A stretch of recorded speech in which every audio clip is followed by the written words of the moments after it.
یہ پہرا نیوز ہے اور میں ہوں ہادی عبدالمنان۔ ناظرین، خان سجاد خان صاحب کسی تعارف کے محتاج نہیں،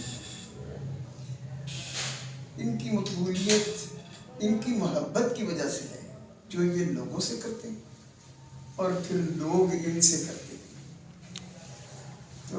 ناظرین، یہ ہمارے لیے اعزاز ہے کہ انہوں نے ہمیں وقت دیا کہ پہرا نیوز کے لیے ان کا ہم انٹرویو آپ تک پہنچائیں۔ تو ناظرین، خان صاحب کی باتیں سنیے، میں ان سے کچھ باتیں پوچھوں گا تو آپ سنیے۔ خان صاحب، یہ فرمائیے، میرا خیال ہے کہ سیاست پر بات کرنے سے پہلے اگر آپ اپنے ذاتی کچھ حالات اور بچپن اور اپنے والدین پرسنل آپ کے جو حالات ہیں ان کے بارے میں کچھ بتائیں۔ بسم اللہ الرحمن الرحیم۔ جی، میں سب سے پہلے پہرا نیوز کی طرف آپ کا شکریہ ادا کرتا ہوں کہ آج آپ نے وقت دیا۔ جیسا کہ آپ پوچھ رہے تھے تو میں بیسیکلی تو ہم بلانگ کرتے ہیں اٹک سے۔ میرے جو دادا تھے وہ 47 میں پنڈی آ گئے، پھر میرے والد صاحب بھی پنڈی میں پیدا ہوئے، لیکن ابھی تک ہمارا جو زمیندارہ ہے یا وہاں پہ اپنے گاؤں میں آنا جانا سلسلہ چلتا جا رہا ہے۔ شکر الحمدللہ، میرے جو دادا تھے انہوں نے ہماری بڑی اچھی پرورش کی، اچھے ہمارا جو دادا تھے انہوں نے یہاں آ کے پاکستان پنڈی میں بزنس سٹارٹ کیا۔ پھر میرے والد صاحب تایا ان کے ساتھ تھے، Sajawal Khan and Dilawar Khan and company کے نام سے۔ تو میں یہ سمجھتا ہوں کہ میں سونے کا چمچ لے کر پیدا ہوا ہوں۔ جب میں پیدا ہوا، جب میں چھوٹا تھا تو مجھے کھیڑ پبلک انگلش میڈیم اسکول میں ڈالا گیا۔ حالانکہ ہمارا جو بیس ہے وہ دیہاتی بیس تھا، والدین پڑھے لکھے نہیں تھے، لیکن ان کی خواہش تھی کہ ان کے بچے تعلیم حاصل کریں اور ان کے نقش قدم پہ چلیں۔ میرے بزرگوں نے کافی اچھا اس علاقہ میں میرے والد تایا جو تھے وہ میونسپل کمشنر بھی رہے ہیں، میرے والد صاحب پی ٹی ممبر بھی رہے ہیں، چھوٹی سیاست میں ان کا تعلق واسطہ تھا، لیکن انہوں نے بڑا اچھا نام پیدا کیا۔ اور ان کو دیکھتے ہوئے ہی جب ان کا ہماری ڈیرہ داری تھی، ہماری برادری کے لوگ یا پنڈی کے جو لوگ مجبور ہو بے کس لوگ ہوتے تھے یا کسی معاملے میں، تو ہمارے بزرگ جو ہے پیش ہوتے تھے ان کی خدمت کرتے ہوئے۔ ہم اس وقت پڑھتے تھے، لیکن اس وقت وہ جو ڈیرہ تھا اس میں جب میں فارغ ہو کے آتا تھا تو جو مہمان آتے تھے ان کو ہم نے مہمان نوازی کر دی، کھانے سے تواضع کر دی، گاؤں سے لوگ آتے تھے ان کا رہائش کا بندوبست کرنا، اور پھر یہ ورثے میں ملی ہمیں چیزیں خدمت کر دی۔ جیسا کہ اب ابھی بھی ہم یہاں، میں 40 سال سے میں خود سیاست میں ہوں، اور آج اللہ کا لاکھ لاکھ شکر ہے کہ جب مسلم لیگ نون جنرل الیکشن میں ہم پنڈی میں کوئی سیٹ حاصل نہ کر سکے تو مشکل وقت میں مجھے انہوں نے، کیونکہ اس سے پہلے میں سابق تحصیل ناظم بھی رہا ہوں، میں یہاں پہ چیئرمین بھی جو چیز کر رہتا رہا ہوں، تو وہ میری خدمات تھیں ایسی کہ مشکل وقت میں جب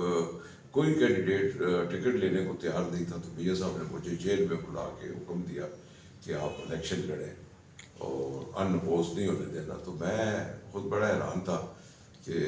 پوری پنڈی ڈویژن ہم ہار گئے تھے، لیکن اللہ کا لاکھ لاکھ شکر ہے وہ آپ کے کہنے پہ کہ وہ جو ہماری ملنساری ہے یا ہماری عاجزی ہے یا ہماری جو خدمات ہیں اس سلسلے میں لوگوں نے، اس وقت پی ٹی آئی برس اقتدار تھی، وفاقی وزیر داخلہ، صوبائی وزیر پی ٹی آئی کے تھے، کمشنر، ڈی سی، سی پی او، سارے، تو لوگ تو دیکھتے ہیں کہ جس کے ساتھ حکومت ہے اس کے ساتھ چلیں، لیکن لوگوں نے اس مشکل وقت میں مجھے میرا سر فخر سے بلند کیا، بلکہ میری جماعت کا سر فخر سے بلند کیا کہ ہم ضمنی الیکشن جو ہے وہ ہم جیت چکے تھے۔ اور رات کے آخری پہر میں مجھے سارے پاکستان، پنڈی نہیں، میں امریکہ بھی گیا ہوں، میں انگلینڈ بھی گیا ہوں، لوگ آج بھی کہتے ہیں کہ ساری رات ہم خوشیاں منا رہے تھے، آپ جیت کے ہیں، صبح میں پتہ چلا کہ آپ کو 200-250 ووٹوں سے ہرا دیا گیا۔ تو میں یہ سمجھتا ہوں کہ آپ نے جیسا کہا ہے کہ میرے لیے فخر کی بات ہے، یہ میری عاجزی ہے، انکساری ہے کہ اللہ پاک نے ہمیں اتنی عزت سے نوازا، اور انشاءاللہ یہ اقتدار ہو یا نہ ہو، یہ ہمارا جو ہے میرے آگے بچوں پہ میں آگے شفٹ کی ہے کہ ہم نے، اللہ پاک اسی کے پاس کسی کو بھیجتا ہے جس کو اللہ کچھ اختیار دے، تو آپ کا کام ہے کہ جو بندہ ہے اسے مایوس نہ بھیجے، کام تو خدا کرتا ہے، لیکن آپ پیشہ خانی کھلی دل سے اور خندہ پیشانی سے ہر بندے کے ساتھ پیش آئیں تاکہ کوئی یہ نہ محسوس کرے کہ آپ کے پاس آ کے اس کی کوئی توقیر ہوئی ہے یا اس کے ساتھ کوئی ظاہر ہے بہت ہی یہ آپ کا ایک بڑا ہی مثبت رویہ ہے، اور یہ آپ کی محبت ہے جس کی وجہ سے لوگ مطلب آپ پر اعتماد کرتے ہیں۔ تو خان صاحب یہ بتائیے کہ آپ نے سیاست کا آغاز نون لیگ ہی سے کیا یا اس سے پہلے کسی اور پارٹی میں بھی تھے؟ نہیں، میں نے جب پہلا بلدیاتی الیکشن لڑا اس وقت میری عمر 24-25 سال تھی، تو اس وقت مسلم لیگ نون تو تھی نہیں، مسلم لیگ تھی، تو میں کیونکہ پیدائشی طور پہ ہم مسلم لیگ ہی تھے، میرے چچا تایا والد ہم سب مسلم لیگ سے تھے، لیکن پہلے الیکشن میں آزاد حیثیت سے اس وقت مسلم لیگ شیخ غلام حسین صاحب میر تھے، ان کا جنرل سیکرٹری جو پی ڈی ڈویژن وہ میرے مقابلے میں تھا، باقی پیپلز پارٹی کے تھے میرے مقابلے میں، اور میں آزاد حیثیت سے الیکشن، اور اللہ پاک نے مجھے بہت چھوٹی سی عمر کا لڑکا تھا، اللہ نے مجھے بڑی فتح سے امکنارا اور بڑی اللہ پاک نے عزت دی۔ تو مطلب اس کا مطلب یہ ہوا کہ شروع سے آپ نون لیگ ہی کے ساتھ؟ میں شروع سے ہی مسلم لیگ ہی تھا، اور جب بھی میں آزاد الیکشن، کیونکہ شیخ رشید صاحب فیڈرل منسٹر بن گئے مسلم لیگ سے، اور میاں صاحب کے بڑے چہتے تھے، اور ان کو خطرہ تھا مجھ سے، وہ کبھی بھی مجھے کونسلر کا ٹکٹ، یونسی چیئرمین کا ٹکٹ بھی نہیں دیتے تھے۔ 2001 میں بھی انہوں نے مجھے یونسی کا ٹکٹ نہیں دیا، بلکہ میرے مخالف کو دیا، اور پھر پیپلز پارٹی اور مسلم لیگ چیئرمین وائس چیئرمین مل کے، اور پھر میری جو برادری تھی، میرے عزیز و اقارب تھے، انہوں نے کہا نہیں جی آپ الیکشن لڑ رہے ہیں، تو 2001 میں بھی میں جیت کے پھر میں مسلم لیگیوں کے ساتھ تھا اور مسلم لیگ کے ساتھ تھا۔ تو یہ میری۔ اچھا یہ بتائیے کہ آپ مسلم لیگ کے ساتھ کس وجہ سے ہیں؟ کیا مسلم لیگ کے منشور کی وجہ سے، یا موروثی طور پر مسلم لیگ کے ساتھ ہیں،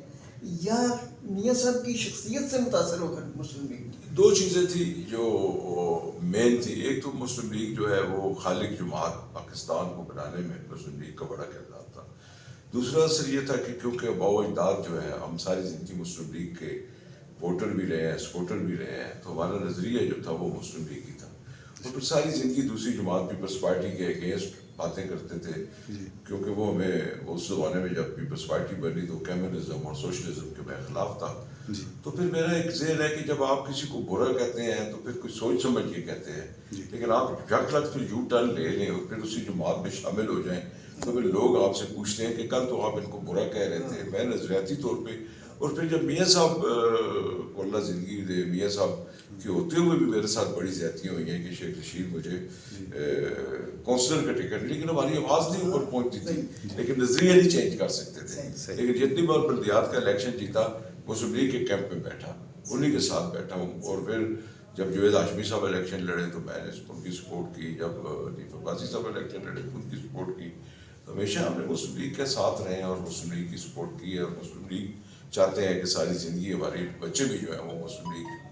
کا ساتھ آپ کی بات سے یہ مترشح ہوتا ہے کہ آپ نظریاتی بنیاد پہ ہم مسلم،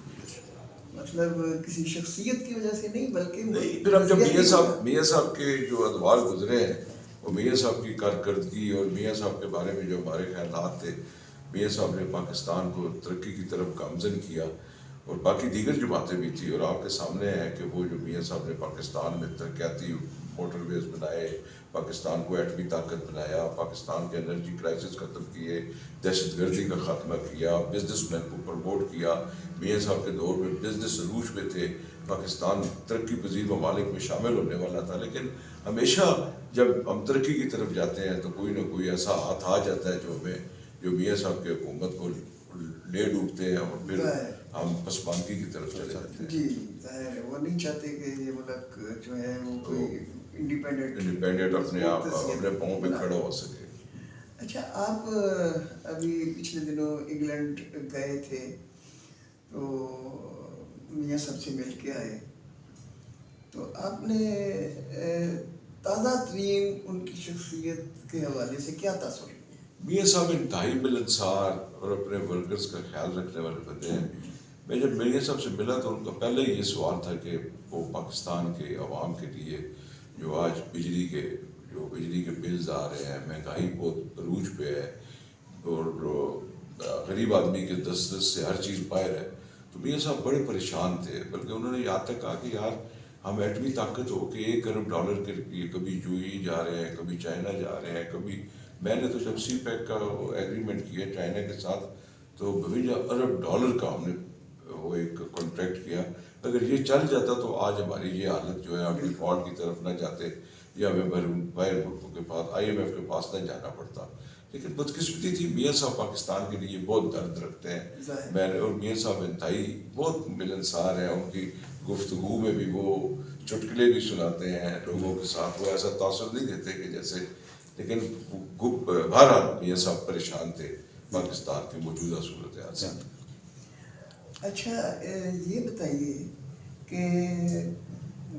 جو سی پیک جو کچھ بھی ہوا 4 مہینے تک دھرنا دیا گیا, یہ سارا کچھ اس کے پیچھے بنیاد وجہ کیا تھی, اس کے پیچھے محرک کیا سوچ تھی, کس وجہ سے ایسا 90s میں حکیم سعید صاحب اللہ نے جنت خلیق رحمت سے جنت میں جگہ تھے, انہوں نے 90s میں آپ کو اشارہ دے دیا تھا کہ یہودی لابی آپ کے ملک میں ایک اپنا نمائندہ چھوڑ کے جا رہی ہے. لوگ اس وقت مانتے نہیں تھے. پھر ڈاکٹر اسرار احمد صاحب کی آپ جتنی بھی تقریریں سن لیں, انہوں نے آپ کو پہلے ہی اشارت دے دی تھی, اشارہ دے دیا تھا. میں یہ پیشن گوئی کی تھی کہ آپ کے ملک میں آپ کے ساتھ یہ ہوگا. میں سمجھتا ہوں کہ وہ اولیاء اللہ تھے جن کو پہلے ہی ان چیزوں کے بارے میں تدارک تھا. لیکن اب آپ دیکھیں کہ آپ کے سامنے ہے کہ جب بھی ہم نے ایٹمی دھماکہ کیا, پاکستان کو ایک ایٹمی قوت ڈکلیئر کرایا, اس کے بعد میاں صاحب کے ساتھ کیا ہوا؟ جب بھی آگے لے جا کر انہیں جلا وطن کر دیا گیا اور انہیں 10 سال ملک سے باہر رکھا گیا. پھر جب میاں صاحب نے چائنا کے ساتھ, اگر آپ کا یہ سی پیک کا منصوبہ مضبوط ہو جاتا, انڈسٹریل زون بن جاتے, ہماری انرجی کرائسس ختم ہو جاتے, پاکستان ایک دنیا کی ایک وہ ملک بن جاتا ہے جہاں جس کی راداری چائنا سے لے کے یورپ تک جو 20-21 دن میں وہ سامان جو ہے وہ ڈلیور کر سکتے تھے, اور اس سے ہمیں اربوں ڈالر ہمیں وہ راداری کے پیسے ملتے, ٹیکس ملتا. پاکستان ایک ایسا زون بن جاتا کہ تمام دنیا کی نظریں پاکستان کی ایک اہمیت ہے آپ کے سامنے ہے, اس اہمیت کو جھٹلایا نہیں جا سکتا. اور پھر یہی وجہ تھی کہ سی پیک کو ختم کرنے کے لیے یہ چائنا کا پریزیڈنٹ آیا تو باہر آپ دھرنے دیں گے, تو جب دوسرے ملک کا پریزیڈنٹ یہاں پہ اتنی رقم خرچ کرے, وہ مطلب 50-60 ارب ڈالر خرچ کریں, تو جب وہ پاکستان کی حالت دیکھیں گے تو مایوس ہوں گے. لیکن میاں صاحب نے اس کے باوجود انہیں اس چیز پہ متفق کیا کہ نہیں, پاکستان ایک پرامن ملک ہے, انشاءاللہ ہم یہاں سے دہشت گردی بھی ختم کریں گے اور آپ کے ساتھ جو ایگریمنٹ ہے اسے پایہ تکمیل تک پہنچائیں گے. اور آج شکر الحمدللہ آپ دیکھ سکتے ہیں کہ آج پھر سی پیک پہ کام جاری و ساری ہے, اور عنقریب انشاءاللہ تعالیٰ یہ منصوبہ پایہ تکمیل تک پہنچے گا. اچھا یہ بتائیے, یہ تو ہوا ملک کی مجموعی قومی,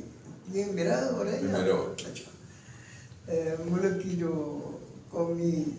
سطح پہ جو صورتحال ہے اس پہ آپ نے اپنا خیالات کا اظہار کیا. آپ کا جو اپنا حلقہ ہے جی, اس میں جیسا کہ سارے ملک میں ہے,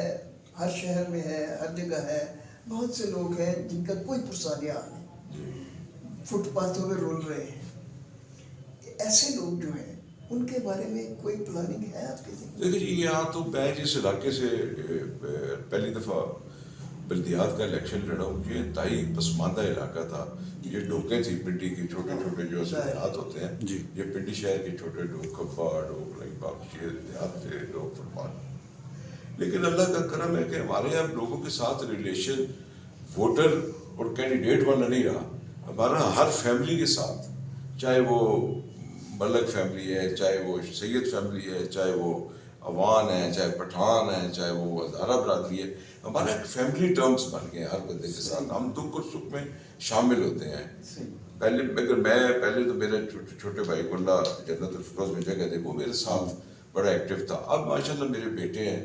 کسی جگہ میں نہیں پہنچ سکتا وہ پہنچتے ہیں. لوگ ہمیں اپنا گھر کا فرد سمجھتے ہیں. میں اب یہ حلقہ انتخاب نہیں سمجھتا, میں یہ سمجھتا ہوں کہ یہ ارد گرد جتنے لوگ ہیں یہ ہماری برادری کے ہیں. ہم ہر وقت دستیاب ہوتے ہیں, اپنا ڈیرا کھولا ہوا ہے, وہاں بیٹھتے ہیں. اپنا جو بزنس ہے یہاں پہ بھی آفس ہے, ہر وقت بندے آتے ہیں. کسی کے چھوٹے موٹے پرابلمز ہوتے ہیں, تھانہ کچہری, ہم ہر آدمی کی پہنچ میں ہیں. جب آدمی کسی کی پہنچ میں ہو تو وہ پھر یہی سمجھتے ہیں کہ ہم پھر اس میں غریبی امیری یہ کوئی اس کا تفرقہ نہیں ہے. بالکل ٹھیک بات ہے. اچھا یہ بتائیے کہ آپ کیا ایسٹیمیٹ کرتے ہیں کہ مطلب اگر انتخابات ہو جاتے ہیں تو کیا نئی سیاسی صورتحال بنے گی؟ دیکھیں جیسا کہ آپ کے سامنے ہے کہ گزشتہ جو میاں صاحب کو ہٹانے کے بعد جیسے غیر فطری عمل میں ان کو ہٹایا گیا، نہ وہ آف شور کمپنی ان کی تھی، اور جس طریقے سے ان کے ساتھ عدالتی کارروائی کر کے ثاقب نثار صاحب نے اور دیگر نے انہیں پاکستان سے بلکہ سیاست سے نکالنے کی کوشش کی، اور انہوں نے اپنا فیصلہ اللہ پہ چھوڑ دیا. اللہ تعالیٰ آپ دیکھیں کہ وہی لوگ جو میاں صاحب کے وہ آج اندر ہیں، اور میاں صاحب ماشاءاللہ مطلب اس وقت سارا پاکستان کی نظریں ان کی طرف ہیں، کیونکہ لوگوں کے ذہن میں ہے پاکستان. امید کی کرن میاں صاحب ہی ہیں کہ اگر میاں صاحب دوبارہ اللہ پاک انہیں برڈ سے اقتدار آئے تو معاشی حالات اور انرجی کرائسس، یہ ساری چیزیں میاں صاحب کے اچھے تعلقات ہیں UAE کے ساتھ، چائنا کے ساتھ، وہ میاں صاحب پہ اعتماد کرتے ہیں، سعودی عربیہ کے ساتھ، ایران کے ساتھ، ترکی کے ساتھ وہ کرتے ہیں. اور جب آپ سارے دنیا سے جیسے 2018 کے بعد ہم الگ ہو گئے تھے، ٹرکی ہم پہ اعتماد نہیں، سعودیہ ہم پہ اعتماد نہیں کرتا تھا. اس وقت عمران خان صاحب نے سعودیہ ولی عہد کے بارے میں چند الفاظ کہے، وہ ان کو پتہ چل گئے اور انہوں نے ان کے ساتھ رفت پیدا ہو گئی. اسی طرح چائنا نے جس طرح سی پیک میں انہوں نے الزامات لگائے، چائنا نے انویسٹیگیشنز کرائی، کوئی وہاں پہ خرد برد نہیں نکلا. تو پھر وہ آپ جیسے آپ پھر کریں تو پھر لوگ آپ سے علیحدگی اختیار کر جاتے ہیں. لیکن میاں صاحب میں یہ اللہ کا فضل ہے کہ وہ سب کو جوڑ دیتے، جتنے بیرونی طاقتیں ہیں وہ میاں صاحب کے ساتھ اس وقت ماشاءاللہ اچھی اور ان پہ ٹرسٹ کرتی ہیں. تو ہمیں بڑی پوری امید ہے کہ انشاءاللہ اگر میاں صاحب برس اقتدار آئیں گے. جو جلسہ ہوا ہے وہ بڑی امید دلاتا ہے، اتنی گیدرنگ. میں کہتا ہوں جی اگر ٹریفک پاکستان بھرنا تو آسان کام نہیں ہے، تو بڑا مشکل تھا. لیکن میں حیران ہوں، آپ حیران ہوں گے کہ ادھر سے جو لاہور سے موٹر وے پہ پنڈی سے پشاور سے موٹر وے لاہور تک جا رہی تھی، آپ یقین جانیں کہ 4 گھنٹے کالا شاہ کاکو کے جو تھا انٹرچینج وہاں سے،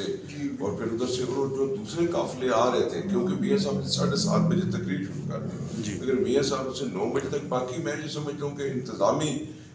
جو بدامنی تھی لاہور میں، کیونکہ ٹریفک پلان نہیں تھا. ٹریفک پلان ہو جائے پر اس کے باوجود ہم جب پہنچے ہیں تو ہم وہاں پہ پہنچے ہیں. اس کے بعد ہم جب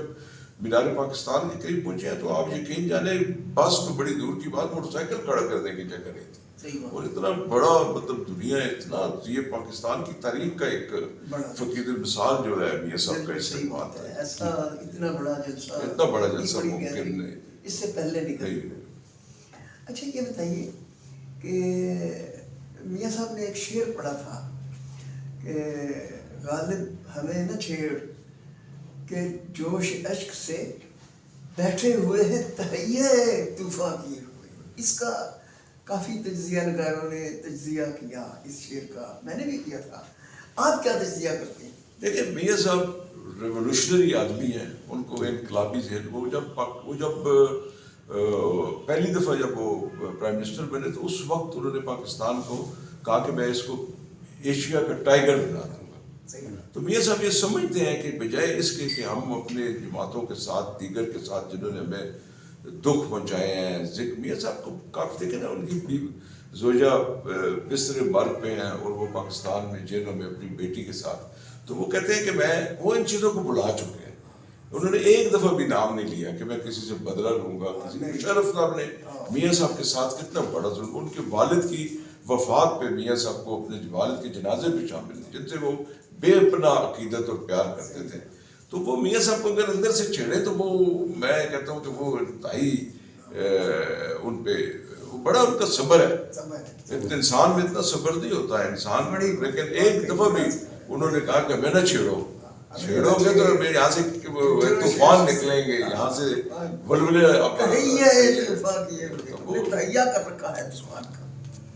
اچھا خان صاحب، میں ایک چھوٹا سا سوال آپ سے کرنا چاہوں گا، بلکہ ایک چھوٹی سی بات میں کرنا چاہوں گا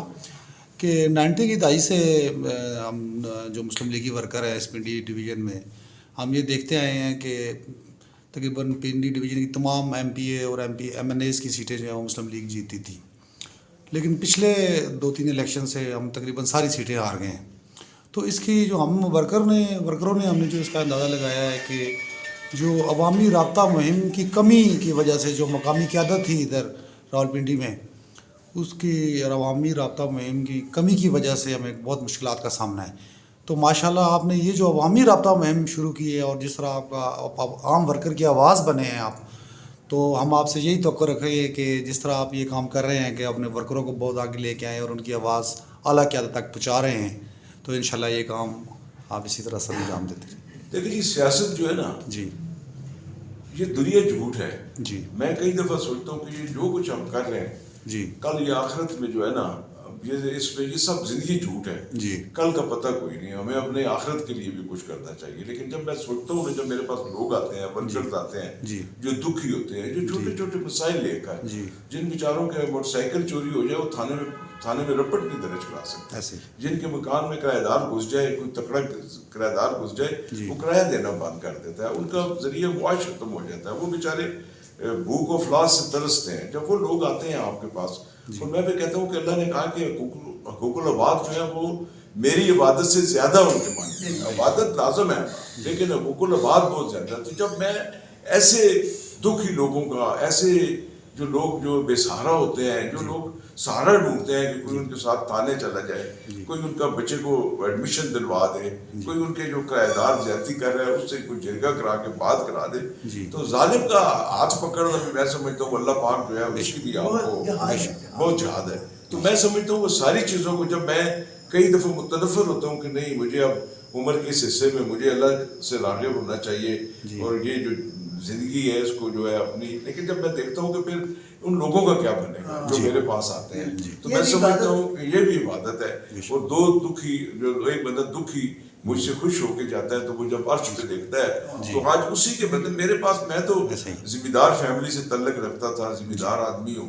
اللہ کا بڑا لاکھ لاکھ شکر ہے, بچے اولاد بھی پڑھ گئی اپنے ماشاءاللہ, اچھا ان کو مستقبل ہو گیا. تو میری یہ خدمت میں اپنی زندگی وقف کر دی ہے کہ مجھے سیٹ کوئی نہیں, میرے پاس کیا سیٹ تھی, یہاں پہ میرے پاس کوئی مسلم لیگ کا عہدہ نہیں. جن کے پاس عہدے تھے وہ ڈرائنگ روموں میں بیٹھے ہوئے ہیں, ان سے بندہ مل نہیں سکتا. آج کل ان کی میں امید ہوں, میری کارکنوں سے یہ درخواست ہے کہ خدا کے لیے بہت وقت آپ نے ضائع کر دیا ہے. آپ اپنے قائد میاں محمد نواز شریف اور آپ مریم نواز صاحبہ, جو دنیا کی ہر چیز ہوتے ہوئے بھی انہوں نے آمروں کے سامنے وہ کھڑی ہو گئی ہیں, اور انہوں نے عمران خان نے جو ان کو تکلیف دینی تھی دی ہے, جو ان کے خلاف غلیظ زبان استعمال, لیکن اس کے باوجود وہ پیچھے نہیں ہٹی. تو میں یہ سمجھتا ہوں کہ یہی وہ چیزیں ہیں جو ہم لوگوں میں بھی آنی چاہیے, اور کارکنوں کو چاہیے کہ وہ ہماری طاقت بنے اور ایسے لوگوں کو آگے لائیں جو ان کے دکھ اور سکھ میں ان کے ساتھ ہوں, جن سے ملنا ان کے لیے کوئی بڑی بات نہ ہو, جو ہر وقت یہ سمجھے کہ جس وقت رات کے کسی پیر بھی ہم اپنا دکھ لے کے جائیں تو ہمارا دکھ سننے والا کو بنتا ہو. بالکل یہی وجہ ہے, اللہ پاک کرے گا انشاءاللہ. آج بہت بہتر حالات ہے پنڈی کے, اور ماشاءاللہ دن بہ دن انشاءاللہ بہتری کی طرف جائے گا. مسلم لیگ کے جو مقامی پنڈی کے ورکر ہیں وہ خان صاحب آپ کو امید کی کرن سمجھتے ہیں کہ آپ کے آنے سے دوبارہ پریکٹیکل پالیٹکس میں ورکر کو بہت حوصلہ ملا ہے, مسلم لیگی ورکر کو, انشاءاللہ جو ہے وہ ورکر پوری کوشش کریں گے. اللہ پاک ہم سب کو سلامت رکھے, اور انشاءاللہ جو عزم لے کے آئے ہیں ورکرز پنڈی کے, مسلم لیگ کے ورکرز کے لیے جان بھی حاضر ہے. عام آدمی جو بیچارہ سیاست میں نہیں ہے, وہ کسی جماعت سے بھی ہے, ہمارے دروازے کھلے ہیں. ہم اللہ کی خاطر کہ ہمارا اللہ ہم سے راضی ہو جائے کہ ہم اس کے جو بندے ہیں جو بیچارے یہ کسی تکلیف میں ہوتے ہیں اور ان کا پرسان یار کوئی نہیں ہوتا, تو ہم یہ سمجھتے ہیں کہ یہی اللہ نے ہمیں خدمت کا موقع دیا ہے, اور اللہ ایسی کوئی. جی شاہ صاحب, آخر میں ہم دعا کرتے ہیں کہ اللہ تعالیٰ میاں محمد نواز شریف صاحب نے جو اپنی تقریر کے آخر میں دعا کی تھی اسے قبول کرے, آمین, اور ملک کو وہ ترقی کی راہ پر, شاہراہ پر لے جانے میں کامیاب و کامران ہو. بہت شکریہ خان صاحب, آپ نے اپنے قیمتی وقت سے وقت نکال کے ہمیں وقت دیا, اور پھر انشاءاللہ آپ کی دوبارہ سے بھی خدمت میں حاضر ہوں. بہت شکریہ. السلام علیکم.